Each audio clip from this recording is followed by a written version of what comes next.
G'day, I'm Martyn Iles, and this is The Truth of It, back in the studio for the first time in way too long, and I can't wait to get into it because today we're talking about Cardinal George Pell, we're talking about government responses to coronavirus, we're talking about a Christian doctor in Melbourne who has been suspended from practice, and of course it is Easter.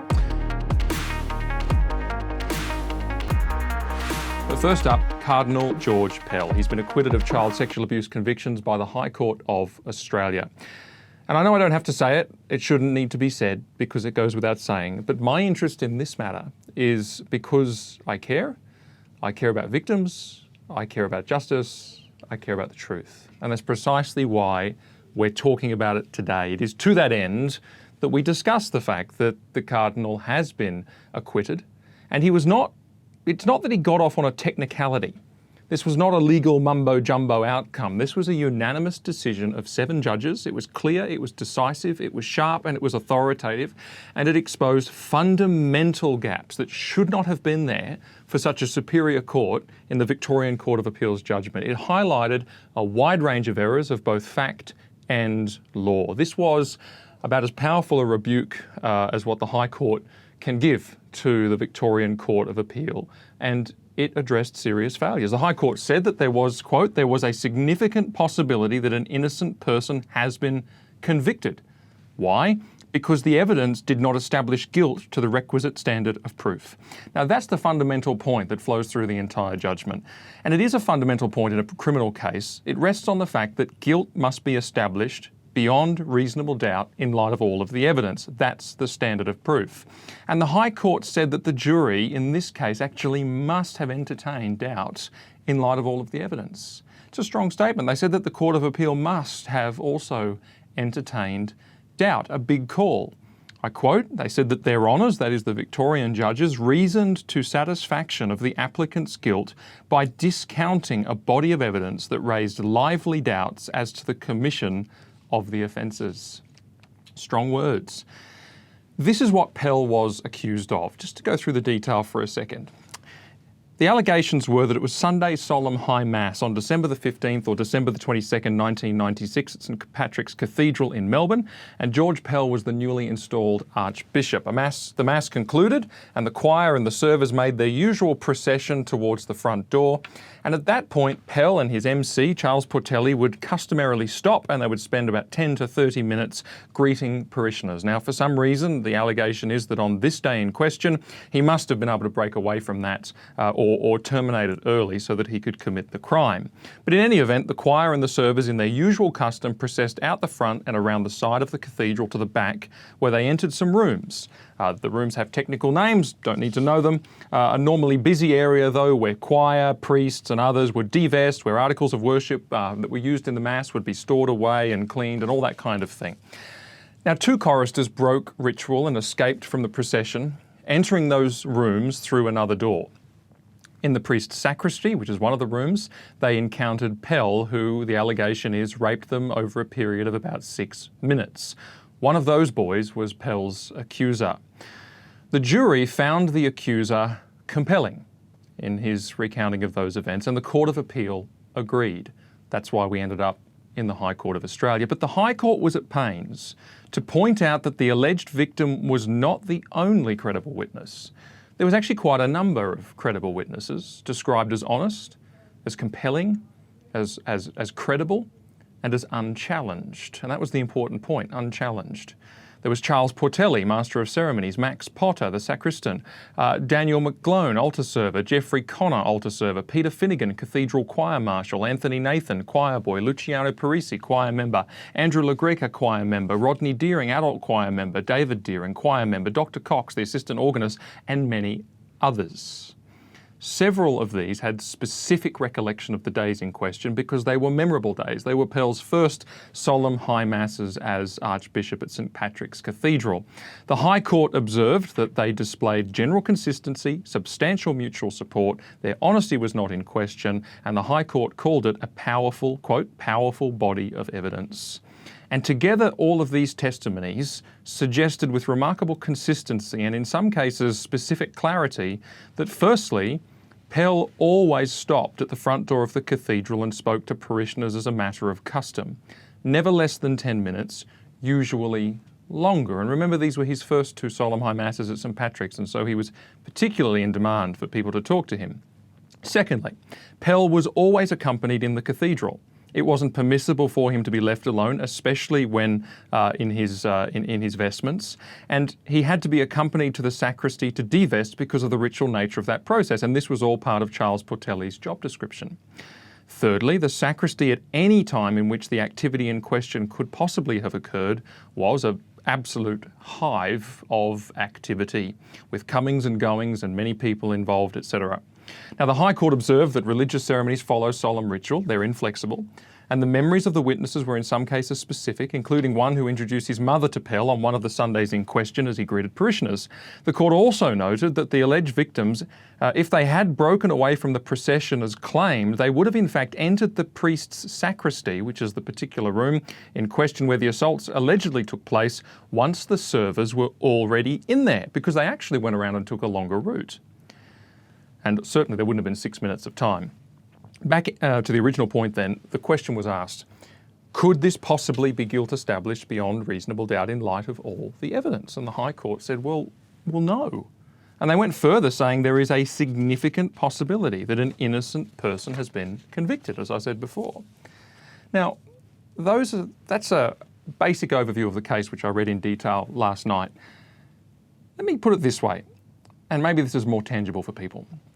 If we care about justice, it helps for us to think of it like this. What would this case mean if it were upheld? A single witness, more than 20 years later, no corroboration, extensive contradictory evidence, seeming implausibility. What if that reality could put a man in prison for the best part of his life and ruin him in every practical way?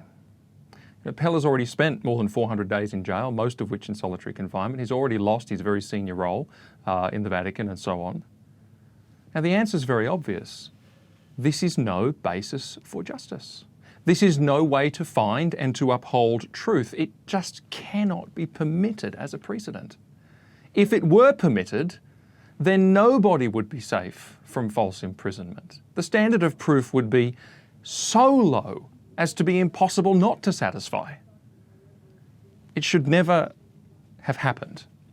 And the fact that the Victorian Court of Appeal could, I quote, reason to satisfaction of the applicant's guilt by discounting a body of evidence that raised lively doubts as to the commission of the offences, that is a straightforward perversion of the justice system.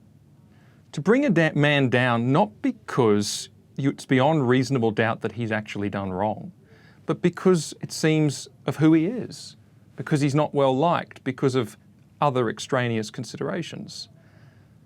Now, I don't know Cardinal Pell. I don't know the alleged victim.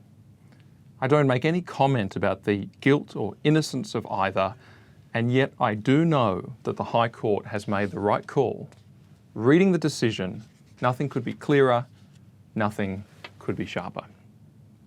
Now, before I move on, I want to show briefly how this rotten fruit, this really bad case, started from rotten roots. The Victoria Police, without any complaints, without evidence, started an operation called Operation Tethering. It was a police task force designed to find a crime and to find a complainant, neither of which it knew existed. It did so on the assumption that such things existed. Now, that's highly unusual. Barrister Robert Richter questioned Detective Superintendent Paul Sheridan over his operation at the Melbourne Magistrates Court in 2018, saying, Operation Tethering, that wasn't a Get Pell operation, was it? Superintendent Sheridan responded, I guess you could term it that way that you did, but I wouldn't term it that way.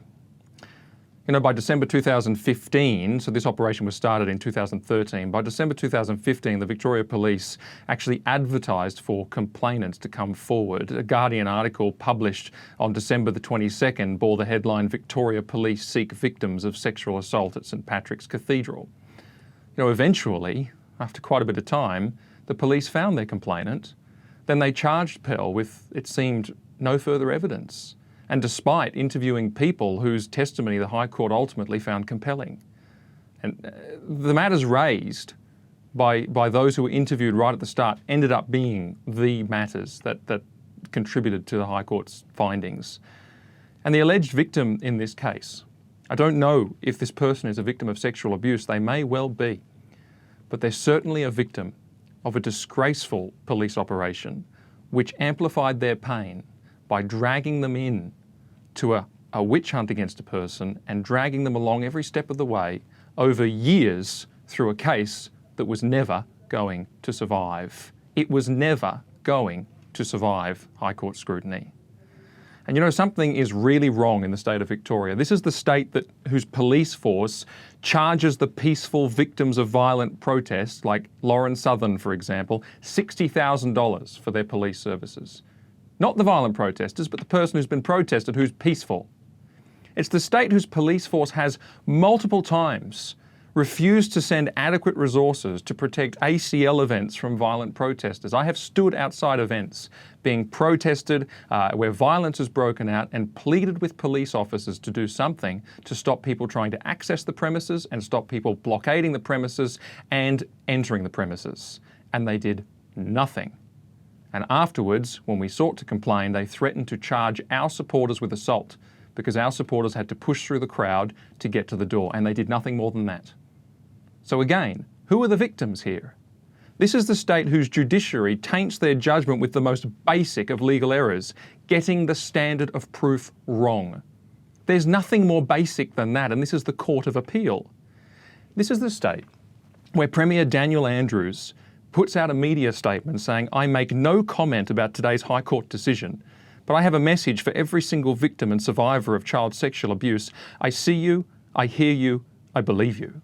Now, of course, he is commenting on that day's decision of Cardinal Pell. He's saying he's not. But here's the thing, an accusation is not a proven fact. That's why the justice system exists, to find the truth. Not based on who said it, whether they assert that they're a victim, but based on what can be demonstrated actually happened, to try and find out who is actually guilty. But see, that's the principle that he articulates from the top. That this is about who you are, not about what you've done. Victoria is rotting from the head with a Premier who is enabling a view of justice that is not based on the truth about a person's actions, but based on who they are. Lauren Southern, the guilty party, because she has right-wing opinions. ACL supporters, the guilty party, because what? Well, because we're Christians or something? They didn't do anything wrong. Cardinal Pell, guilty party. Why? Is it because he's a Catholic? What's going on? When justice is meted out based on identity and not the truth, there is no justice. Isaiah 59 says, truth has stumbled in the public squares. What's the result? Well, firstly, so righteousness cannot enter. There's no truth about what's right and wrong. And then what happens? Justice is turned back. Because, of course, if you don't have right and wrong, how on earth can you decide who's done right and who's done wrong? There's no justice. And that's what's at stake here. I mean, compare this with Cardinal Pell's own statement. It was released shortly afterwards. He said, "I hold no ill will to my accuser. I do not want my acquittal to add to the hurt and bitterness so many feel. There is certainly hurt and bitterness enough. However, my trial was not a referendum on the Catholic Church, nor a referendum on how church authorities in Australia dealt with the crime of pedophilia in the church. The point was whether I had committed these awful crimes, and I did not. The only basis for long-term, and this is the point, the only basis for long-term healing is truth, and the only basis for justice is truth, because justice means truth for all." And he goes on to thank various people. You know, without that timeless principle, justice will be meted out based on identity, based on belief, based on perception, based on irrelevant considerations and biases, and not the truth about what people have actually done. And if we get to that stage, there is no justice at all. It is that important, and there's something not right in what's going on in the state of Victoria, and this case is the latest demonstration of that. Again, I say this because I actually do care about justice. Justice for all, truth for all, whether they be accused, whether they be victims, whoever they are. Right, I'm going to move on to the subject of coronavirus. And I just want to make a few points about this. It's really hard to draw too many hard and fast conclusions about what's going on because it's all such a fast-moving feast. However, there has been some conjecture about the validity of the government's response. Some say that it's not severe enough.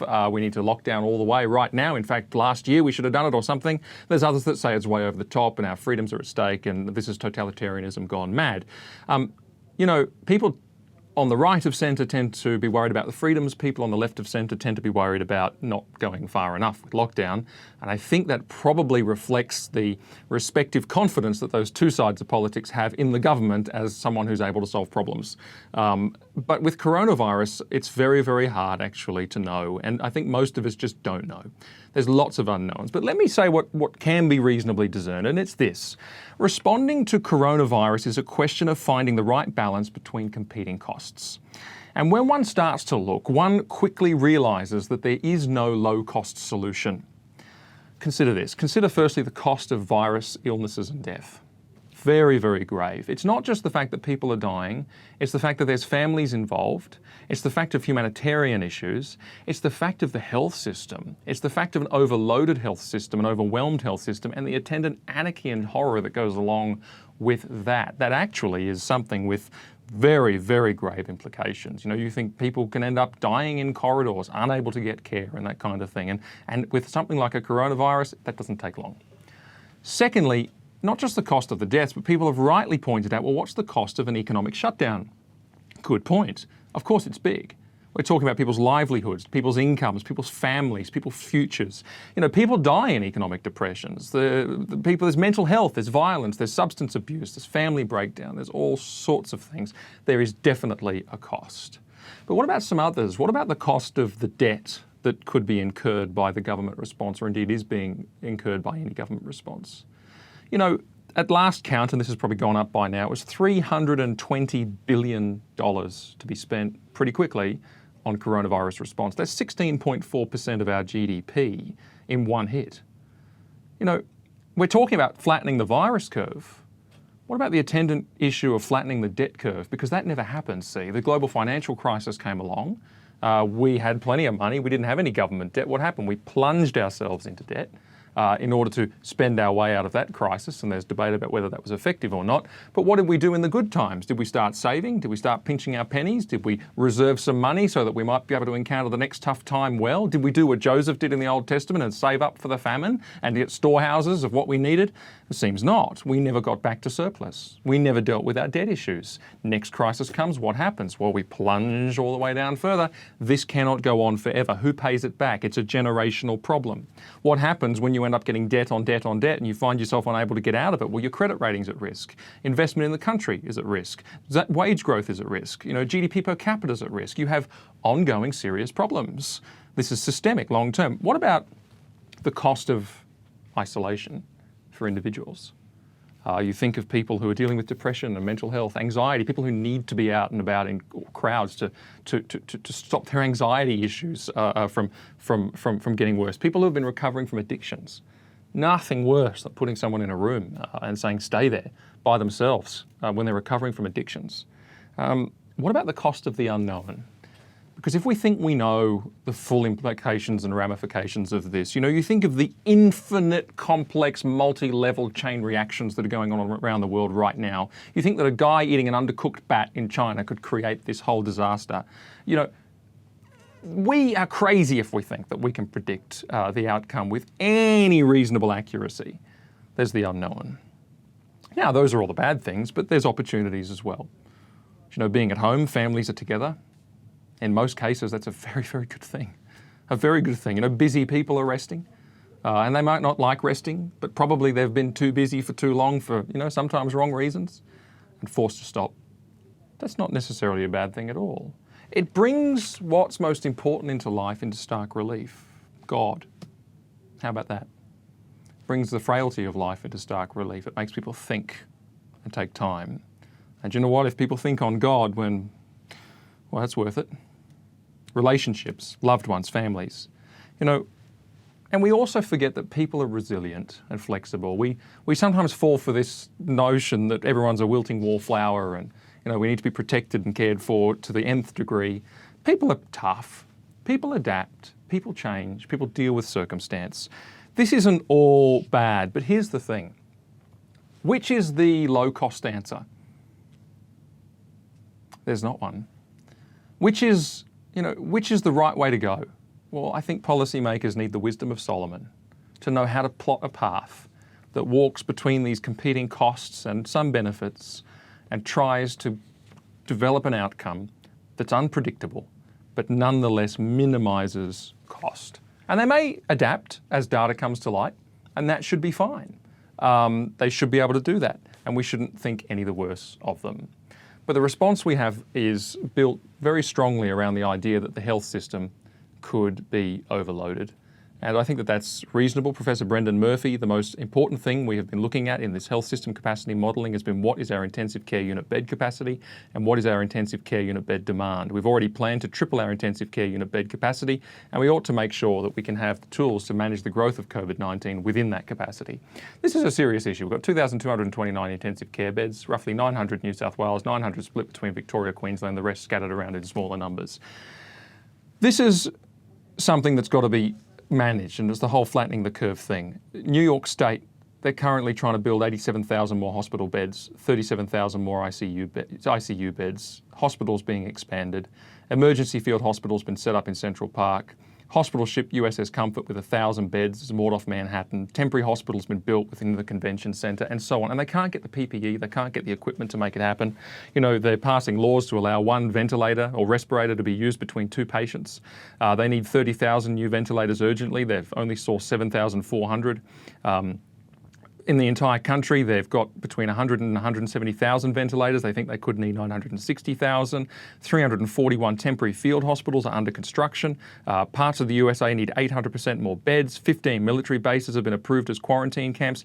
You know, the overloading of the health system really has implications that, you know, if we just spend some time thinking about them, are very, very grave and very, very serious. And a lot of the concern here is around making sure that the health system can cope whilst trying to achieve that within the least cost intensive way in those other areas that I outlined. But I think that that's fair enough. You know, we have to say that the government's relied on modelling and is exercising its best wisdom. But two concerns which I might have is this. Firstly, you know, people who make rules really need to ensure that they have the respect of those who they want to follow the rules. And there's, you know, been all sorts of things done with over-enforcement, overzealousness, you know, fines being dished out for silly, silly things that are not risky. And I think people who exist in highly bureaucratic environments need to understand that enforcing rules for rules' sake, divorced from logic, divorced from humanity, divorced from common sense and purpose, just makes them look like power trippers. It undermines the trust and respect that the public have for them, and it's that trust and respect that's vital if this thing is to be sustained for a long time. They need to fine people and enforce these rules against those who are actually being risky. Not people who are going out for a drive with the doors closed and never getting out of the car. Not someone who's having a learning driving lesson with their own mum. Not, you know, this kind of silly stuff. And not coming out and saying, well, romantic couples can't see each other. I just think that's one. The longevity of this is at stake if that is not curbed. That's the first thing. And longevity is actually important in all of this, because it's got to be sustained and be sustainable. And the second thing is this.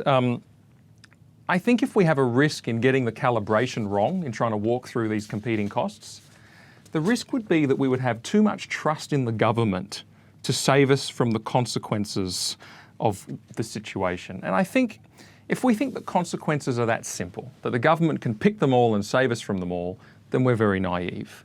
I also think that I've lost my spot. I also think that government intervention itself. That's right. If we really think that government intervention itself does not come with consequences, and indeed very unpredictable consequences, and I talked about some of the clear ones like debt, etc., and the intergenerational aspects of that and the challenges that creates, you know, then we're also naive. And so there's a caution there that the government can't save us from anything, and I trust that we don't fall into that caution. But my basic answer to this at the moment is, I'm glad I'm not making the decisions. Pray that these policymakers have the wisdom of Solomon, realise that what they're doing is not outside the ballpark of reasonable, and let's trust that we're led through this and led through it well. All right, now I'm dealing with the case of a doctor, a Victorian general practitioner, Dr. Jereth Kok, a Christian man, who on the 22nd of August 2019 was suspended from practice, and he's not seen his patients since. So that's been 8 months. You know, about a week ago, he lost an appeal against that with VCAT, the Victorian Civil and Administrative Appeals Tribunal, and it was an appeal to save his medical registration and his career. The board and VCAT claimed that the action was, quote, in the public interest. That was the basis for them taking this action against him. They noted further that there was no evidence that Jereth had compromised any patient's best interests in practice. They actually noted that he had excellent character references. And they also noted that his conduct was in no way criminal or illegal. So here's the question. What on earth has happened? What's he done?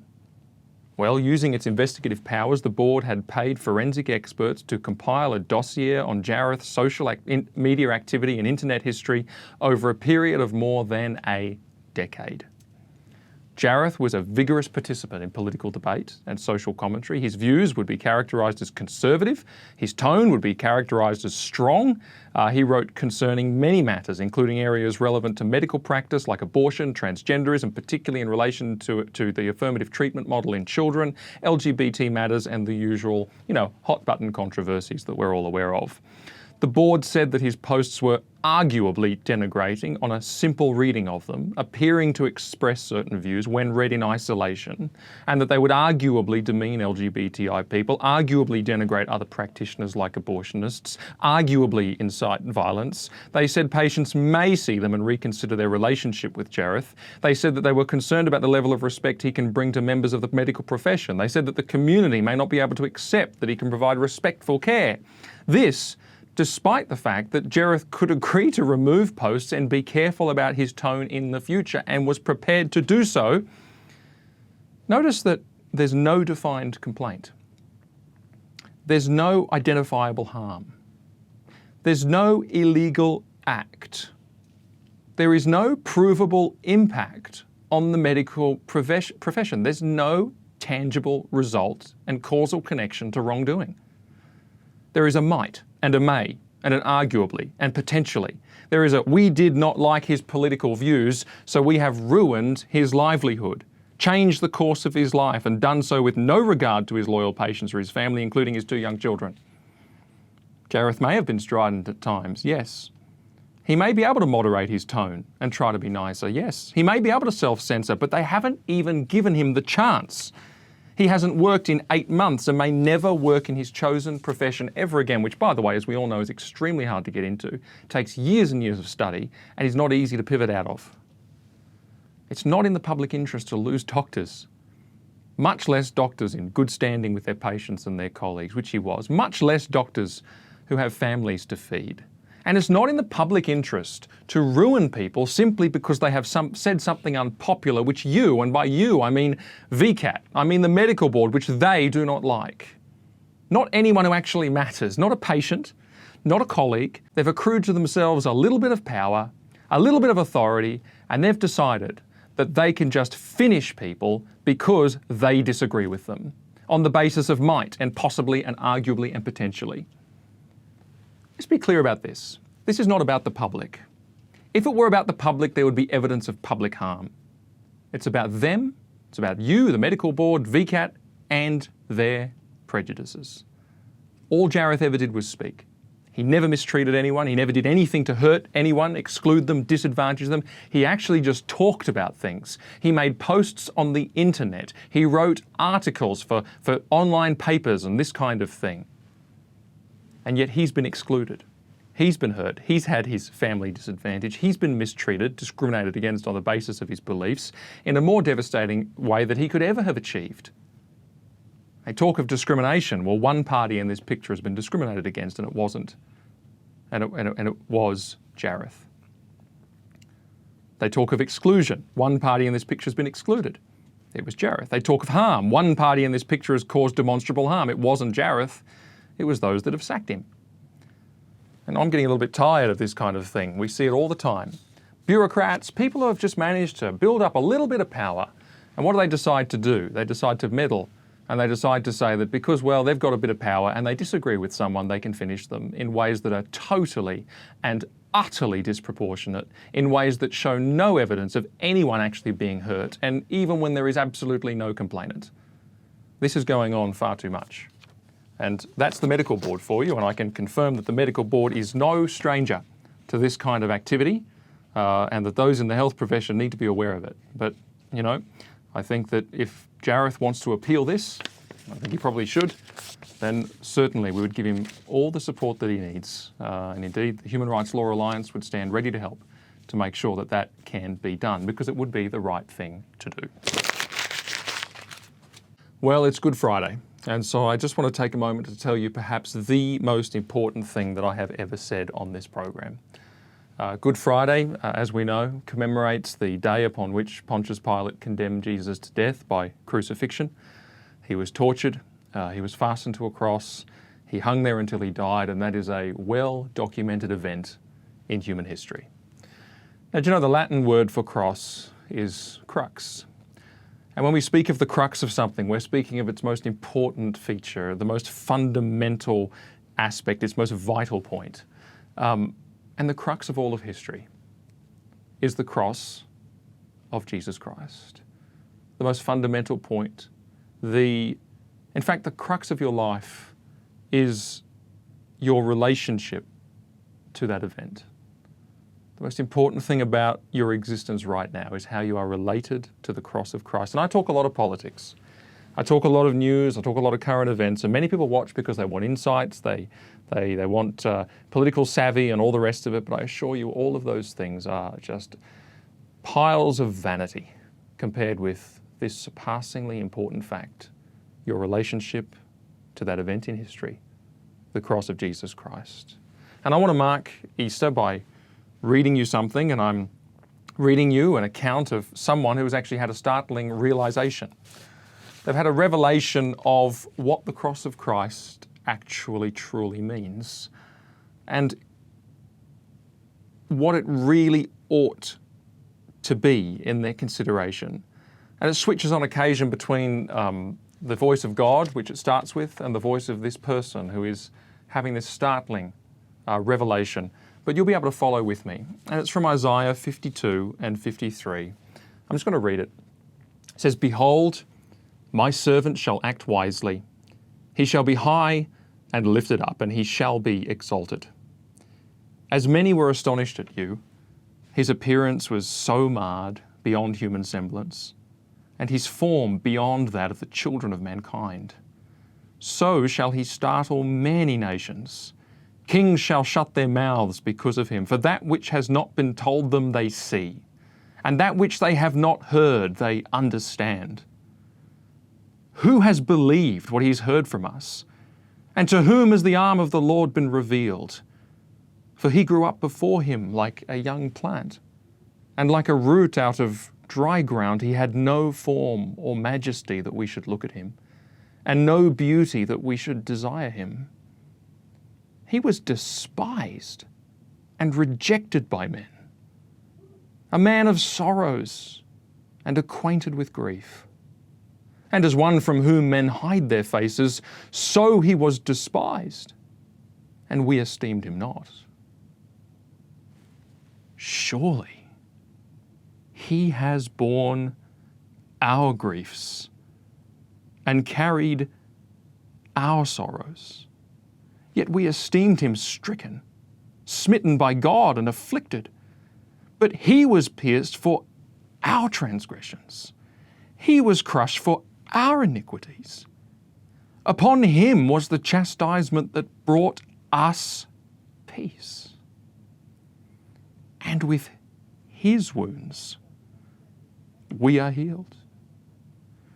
All we, like sheep, have gone astray. We've turned everyone to his own way, and the Lord has laid on him the iniquity of us all. He was oppressed and he was afflicted, yet he opened not his mouth. Like a lamb that is led to the slaughter, and like a sheep that before its shearers is silent, so he opened not his mouth. By oppression and judgment he was taken away. And as for his generation, who considered that he was cut off out of the land of the living, stricken for the transgression of my people? And they made his grave with the wicked and with a rich man in his death, although he had done no violence, and there was no deceit in his mouth. Yet it was the will of the Lord to crush him. He has put him to grief. When his soul makes an offering for guilt, he shall see his offspring. He shall prolong his days. The will of the Lord shall prosper in his hand. Out of the anguish of his soul he shall see and be satisfied. By his knowledge shall the righteous one, my servant, make many to be accounted righteous, and he shall bear their iniquities. Therefore I will divide him a portion with the great, and he shall divide the spoil with the strong, because he poured out his soul unto death, and was numbered with the transgressors. Yet he bore the sin of many, and makes intercession for the transgressors.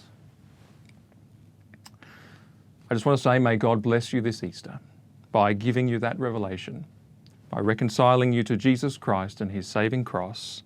And may you be able to say with the Apostle Paul, as I pray I can say too, God forbid that I should glory, save in the cross of our Lord Jesus Christ. Happy Easter, and that was surely the truth of it.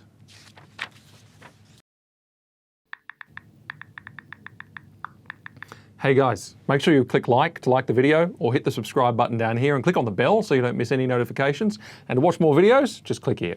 Cheers.